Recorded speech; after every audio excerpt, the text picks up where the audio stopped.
Terima kasih Anda masih bersama kami di iNews Pagi pemirsa. Hari ke-6 berada di Barak Militer Resimen Armet Purwakarta, Jawa Barat. Para siswa bermasalah mengikuti ujian akhir sekolah. Pendidikan karakter di Barak Militer Resimen Armet 1 Stira Yuda Purwakarta, Jawa Barat tak menghalangi 16 dari 39 siswa bermasalah mengikuti ujian akhir sekolah.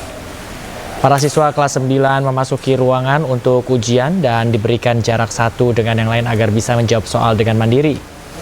Soal ujian pada hari ini adalah mata pelajaran Bahasa Indonesia dan Bahasa Inggris. Soal ujian dibawa oleh guru mereka masing-masing, ruangan yang dijadikan kelas. Ujian para siswa sendiri diawasi oleh guru dan anggota TNI.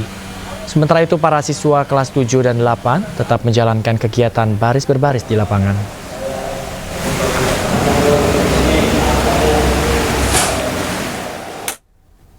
Menteri HAM Natalius Pigai menilai program pelajar masuk Barak Militer tidak melanggar hak asasi manusia. Ya, namun dia menegaskan bahwa pendidikan di Barak Militer tidak boleh ada hukuman fisik.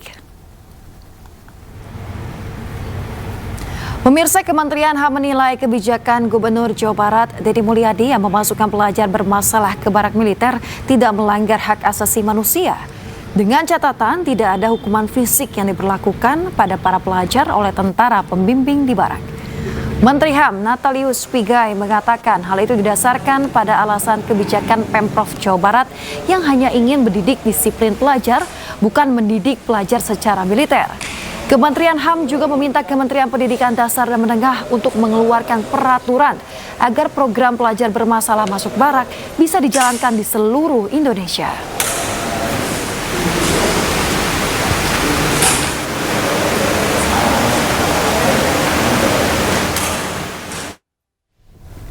Program sekolah militer terus menjadi sorotan dari berbagai pihak, mulai dari Komnas HAM, akademisi, KPAI, hingga pakar pendidikan.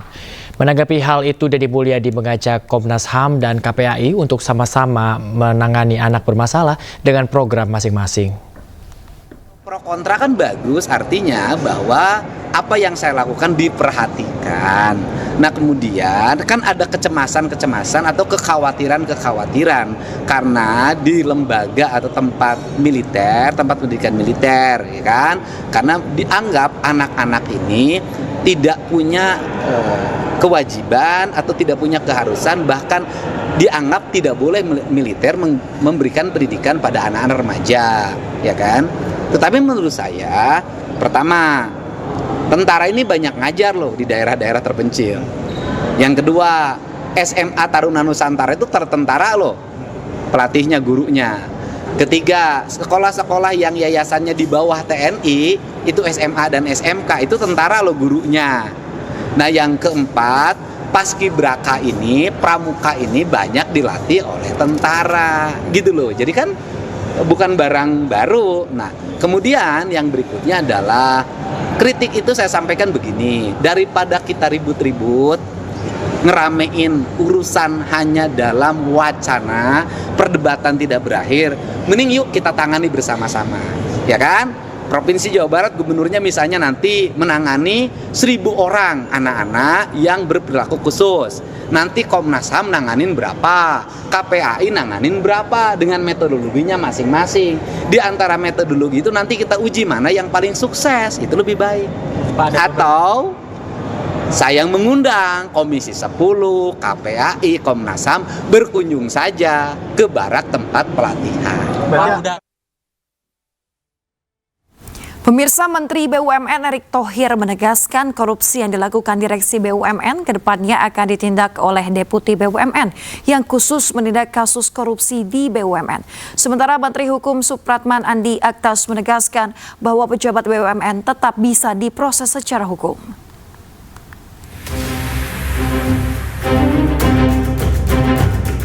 Erick Thohir menegaskan korupsi yang dilakukan Direksi BUMN kedepannya akan ditindak oleh Deputi BUMN yang khusus melakukan penindakan kasus korupsi di BUMN. Meski demikian, Erick menegaskan bahwa direksi dan komisaris BUMN tidak kebal hukum. Ia memastikan setiap oknum yang melakukan tindak pidana korupsi akan tetap berhadapan dengan hukum dan dipenjara. kalau kasus korupsi mah ya tetap aja di penjara. Nggak ada hubungannya lah kalau pihak yang melakukan kasus korupsi tidak ada hubungan dengan isu payung hukum, bukan penyelenggara ya korupsi, nggak ada hubungannya. Ya. Kalau korupsi ya korupsi. Berarti KPK tetap bisa masuk kantor? Ya kalau korupsi ya korupsi, nggak ada hubungan dengan penyelenggara negara atau tidak penyelenggara.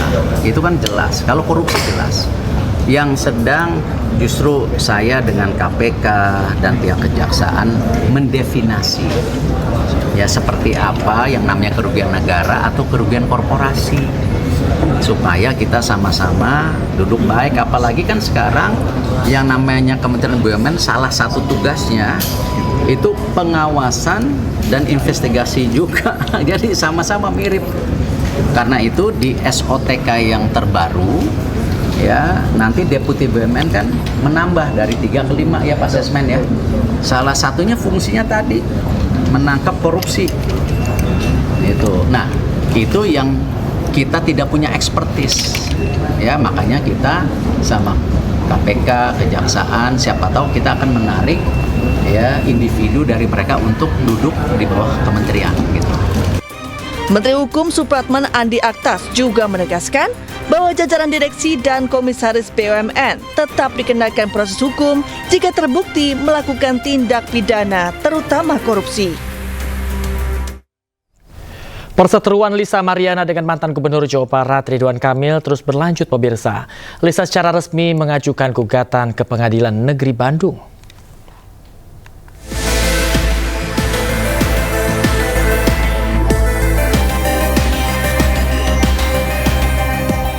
Usai mantan gubernur melaporkan Lisa karena tak terima terus disudutkan, kini Lisa Mariana menuntut Ridwan Kamil secara perdata. Laporan dilayangkan melalui Pengadilan Negeri Kelas 1 Bandung dengan klasifikasi gugatan perbuatan melawan hukum. Adanya perkara gugatan perdata atas nama penggugat Lisa Mariana Presley terhadap tergugat Muhammad Ridwan Kamil, mantan Gubernur Jawa Barat, dibenarkan oleh Kepala Humas Pengadilan Negeri Bandung. Sudah masuk baru kemarin ini dan ditentukan oleh majelis itu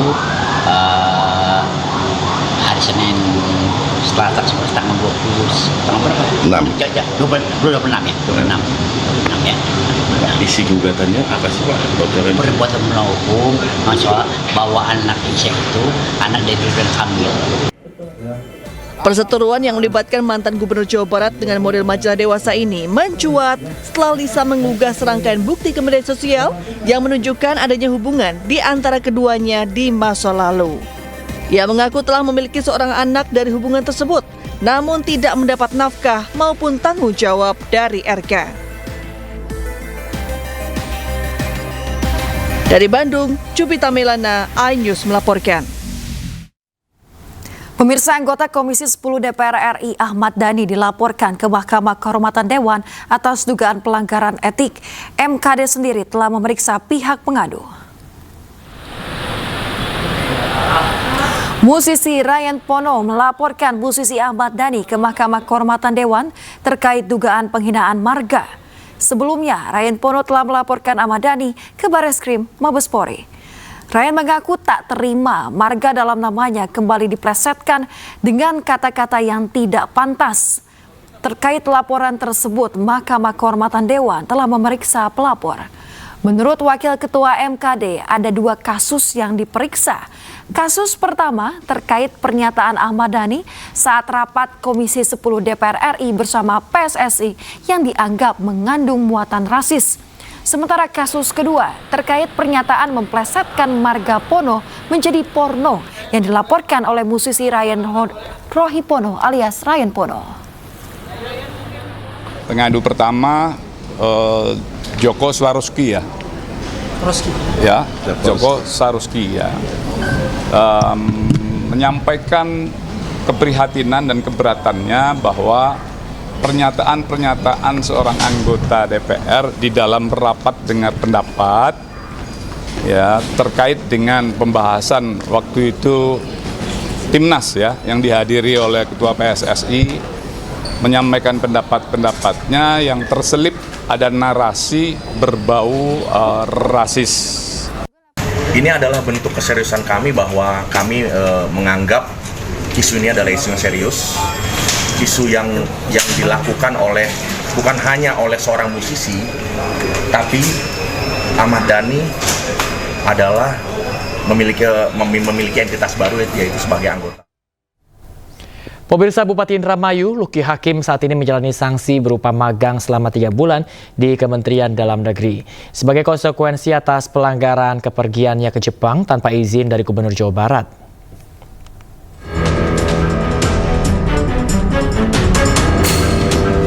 Luki Hakim mulai menjalani program magang pertamanya hari ini di Direktorat Jenderal Administrasi Wilayah. Ia akan dipindahkan setiap minggunya selama 3 bulan ke sejumlah Dirjen Kemendagri lainnya seperti Dirjen Kependudukan, Pencatatan Sipil, dan lain sebagainya. Selama magang, Luki akan mendapatkan bimbingan langsung dari para pejabat di Direktorat Jenderal Pemerintahan Daerah. Dalam pertemuannya dengan Menteri Dalam Negeri Tito Karnavian, Luki diminta untuk fokus mempelajari segala materi yang diberikan. Sanksi ini selama 3 bulan ke depan. Ya, harus khusyuk ya, harus konsen, dan kembali lagi ditekankan pada saya bahwa kepala daerah itu tidak ada liburnya, bahkan di saat-saat hari libur, Lebaran, Tahun Baru itu tidak libur, karena di saat itulah peak season, jadi lagi rame-ramenya. Nah, itu yang mungkin saya tanamkan ke dalam benak saya bahwa iya betul, karena kan selama ini kan hari libur bagi saya pada saat libur ternyata tidak justru itu tadi pesan beliau bahwa kita ini adalah orang-orang pilihan, karena dipilih maka tanggung jawabnya pun besar, dan memang tidak seperti orang biasa karena orang pilihan tanggung jawabnya besar, itulah negara membiayai kami.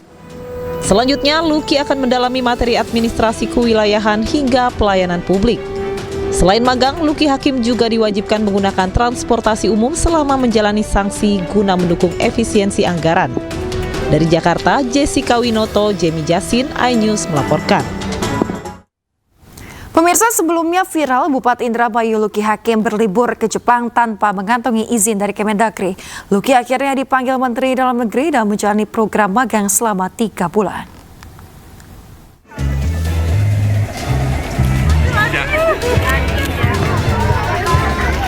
Kasus viral Bupati Indramayu Luki Hakim berlibur ke Jepang tanpa mengantongi izin dari Kemendagri berbuntut panjang.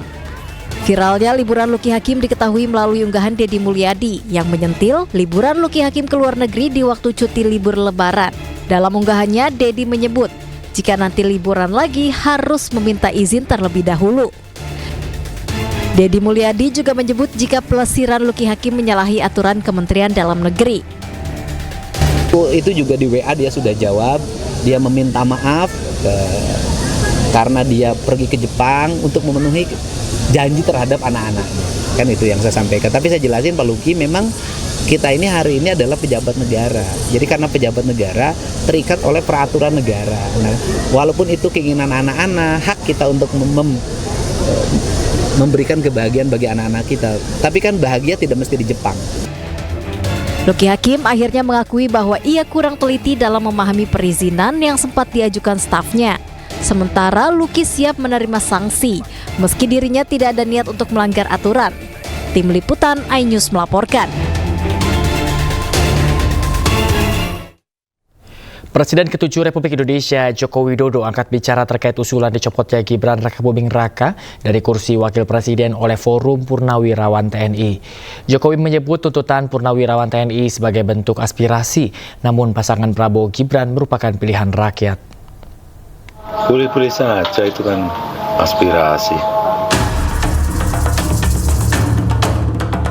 Begitulah yang disampaikan Joko Widodo di kediamannya di Solo, Jawa Tengah, terkait usulan penurunan Wakil Presiden Gibran Rakabuming Raka oleh Purnawirawan TNI. Presiden ke-7 RI itu menegaskan, dalam negara demokrasi, semua usulan boleh disampaikan. Namun yang perlu diingat, Prabowo Gibran sudah dipilih oleh rakyat melalui pemilu 2024. Wah, usulan ya boleh-boleh saja dalam negara demokrasi seperti kita. Pak, ini kan diusulkan dari Purnawirawan TNI itu, tanggapannya gimana? Nah ya, boleh-boleh saja, itu kan aspirasi dalam negara demokrasi ya biasa saja. Tapi Mas Gibran sendiri kan dipilih oleh rakyat Pak dengan adanya usul pengadilan sudah. Ya itu semua orang sudah tahu bahwa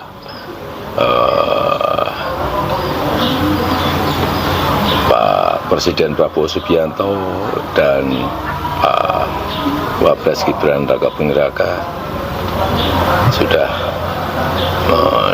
mendapatkan mandat dari rakyat lewat pemilihan umum. Pernyataan Joko Widodo menanggapi usul dari Forum Purnawirawan TNI agar putranya, Gibran Rakabuming Raka, dicopot dari jabatannya sebagai Wakil Presiden RI. Sementara Presiden Prabowo Subianto melalui penasihat khusus Presiden Bidang Politik dan Keamanan Wiranto merespon dan menghormati 8 tuntutan usulan yang disampaikan Forum Purnawirawan TNI. Dari Solo, Jawa Tengah, Septiantoro, iNews melaporkan. Pemirsa, Gubernur Lemhanas Aceh Hasan Syadzili ikut berkomentar terkait desakan Forum Purnawirawan TNI yang meminta Wapres Gibran Rakabuming Raka diganti. Menurut Aceh, desakan purnawirawan tersebut tak perlu ditindaklanjuti.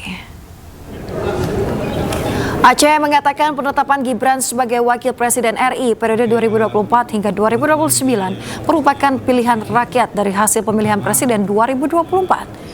Maka dari itu, Aceh menegaskan seluruh pihak harus tegak lurus terhadap konstitusi negara. Selain itu, pemirsa, Prabowo dan Gibran juga sudah dilantik oleh Majelis Permusyawaratan Rakyat Lemhanas. Tidak perlu lagi mengkaji penetapan tersebut.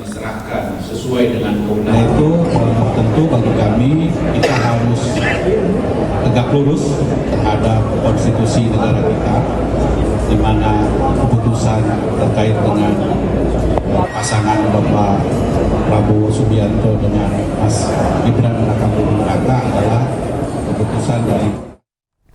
Sementara itu, Ketua Dewan Ekonomi Nasional Luhut Binsar Panjaitan menyebut tuntutan pemakzulan Wakil Presiden Gibran Rakabuming Raka membuat gaduh.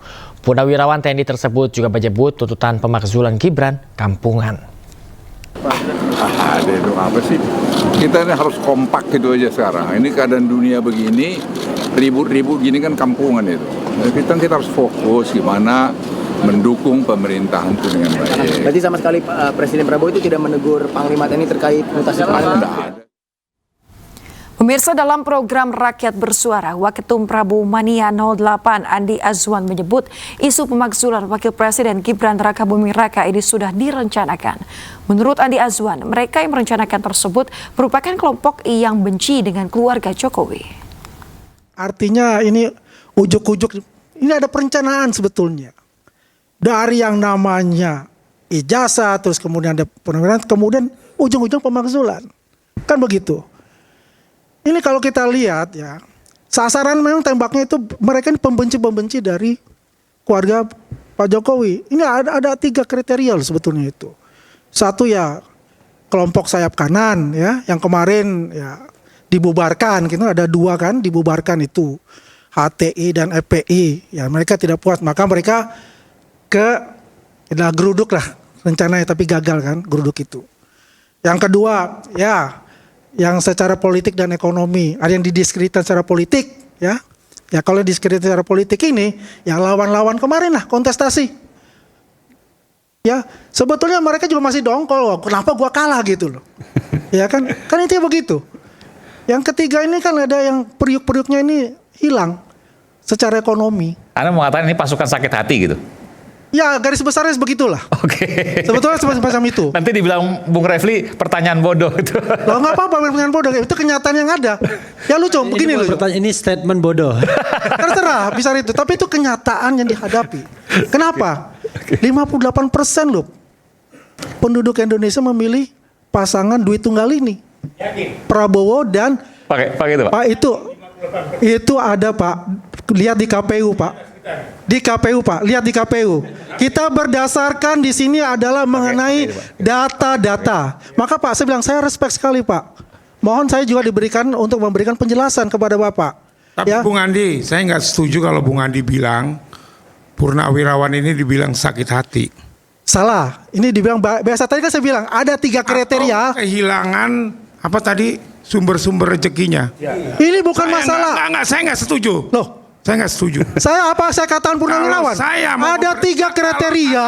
Ada 3 kriteria yang saya sebutkan tadi. 1, ya kan saya jelaskan tadi. Ya, yang merasa sakit hati, sayap kanan. Yang kedua, politik dan ekonomi. Yang ketiga, terdiskreditkan secara politik. Terdiskreditkan secara politik. Ya merasakan karena kalah dalam kontestasi itu ada. Bung Andi. Ya. Jadi bukan. Pak Ledjen Soeharto mana? Belum selesai dulu. Salah 1 dari 3 itu yang mana, Pak? Enggak. Saya juga mau aku mau menjelaskan nih ya. Misalnya tadi poin 6 nih kan kata Purnawirawan. Menteri-menteri yang terkait dengan Jokowi korupsi. Pasti benar Purnawirawan ngomong itu. Memang percaya nggak ada menteri-menteri yang sekarang di Prabowo yang bekas dari Jokowi pernah diperiksa KPK? Pernah nggak, Bang? Sebutkan aja. Jadi ya, sebutkan aja. Ada ketua umum partai yang disuruh mundur misalnya, kan ada itu kan? Terus ada yang diperiksa di. Ini masalah korupsi. Sebutkan aja siapa? Ya kan? Nah, sebutkan siapa? Sebutkan. Itu nggak perlu disebutkan. Nggak perlu. Anda mengatakan itu, tapi Anda tidak tahu. Trenggono. Hah? Periksakan. Nah kan lu minta sebutkan. Sebutkan aja. Kan bilang sebutkan. Ya kan? Kan itu belum tentu. Bukan dipanggil KPK berkali-kali. Ya kan dipanggil belum tentu. Dipanggil belum tentu. Itu adalah tersangka. Gimana ceritanya? Ya kan? Loh, Arief Puyono. Jangan habis Roy Suryo, Arief Puyono nih. Gimana? Oke. Baik. Jokowinya tidak gini, Pak, ya. Masalahnya kan tadi mengatakan di situ. Tapi kamu itu mengatakan Jokowi. Saya kan begini. Kamu mengatakan ya kan bahwa mereka sakit hati. Mereka kawannya Prabowo loh. Gua nggak terima loh. Salah lagi. Kalau Purnawirawan ini masuk ke kelompok yang mana, Bung Andi? Tidak ada. Oh, tapi kan berarti mereka menyuarakan Nurani, betul? Menyuarakan pribadi. Menyuarakan Nurani. Menyuarakan pribadi. Tidak ada untuk itu. Tidak ada kepentingan apapun. Yang saya sebutkan 3 itu tidak masuk.